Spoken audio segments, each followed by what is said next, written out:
Hello again, Mantuan Label here, bringing you another video of a knife video. I haven't had one for a while. I've been busy, had a small bush trip last week, which is really great to get out in the bush and walk around and that sort of thing. And but anyway, I just thought I'd bring a video of this knife here. I've been using it at home. I was using it yesterday and cutting up some bags in the garden, that sort of thing, and realised I hadn't really made a video on it. I've had this for several months now, or maybe 5-6 months, something like that. And I bought it from Khukuri House, which is a place in Nepal. Obviously they make khukuri knives, Nepalese knives. Several different variations of khukuri knives. They also make this one, and a longer version, about 5 inch or 6 inches long, something like that. More of a, they refer to that as a survival knife. But this one here, they call Bladewear. Bladewear knife on their website.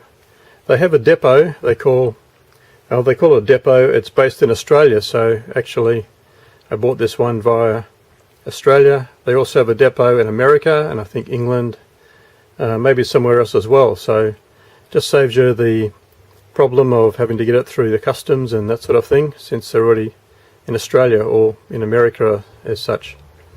This one here, some time ago I just started to develop a bit of interest in kukuris, but haven't bought one yet. I saw this on their website, thought I'd give it a try. It's quite reasonably priced. It does have an interesting feature in the blade I'll get to in a minute. But I'll just give you the dimensions. So just looking at my specs here. So it's about 4mm blade thick, so it's a reasonably thick blade, and full tang going right to the end. There's a lanyard hole in the end there. Its weight 130 grams. It does feel a little bit heavy, but it feels quite solid, so it's quite good. And blade length, just can't quite see it in there. 3.5 inches, I think it is. And the steel is 52100 high carbon steel, 52100 high carbon steel, and you can see there it's quite highly polished. Polishing, I suppose, helps deal with the rust a little bit. This knife does show a little bit of rust. I do keep it oiled. Might be able to see here a couple little spots just showing along the sharpened edge there. Another little spot just up there. That's okay. I put a little bit of oil on it, and they'll polish out if I was sort of worried about it that much. The handle here is referred to as buffalo horn handle. So at first glance it does look a little bit like wood, but it probably is buffalo horn. Feels fairly smooth. They polish it up well and offers sort of a certain amount of grip. I don't know how it works if the knife was wet, whether it'd be more slippery, whether it'd feel slippery or something like that. But it's just something interesting that has buffalo horn. Some of the other knives they got on their website are wood, of various types of wood, and this is quite interesting. And then the two pins here.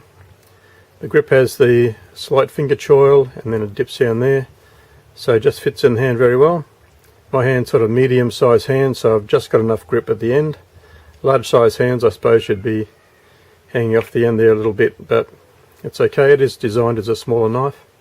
And the feature I just mentioned about the blade, you might have already noticed, is the way that they've cut this piece out here. One of the photos on the website shows it, but they don't particularly feature it in any way. So cut out there, so it makes for quite a pointy end on it. Might be able to see a little bit better there, the way it's just wedged out on one side, almost like some sort of chisel grind, and there makes it. But the point itself I think is still quite substantial if you're poking into something like that. So interesting. Here's the sheath for it.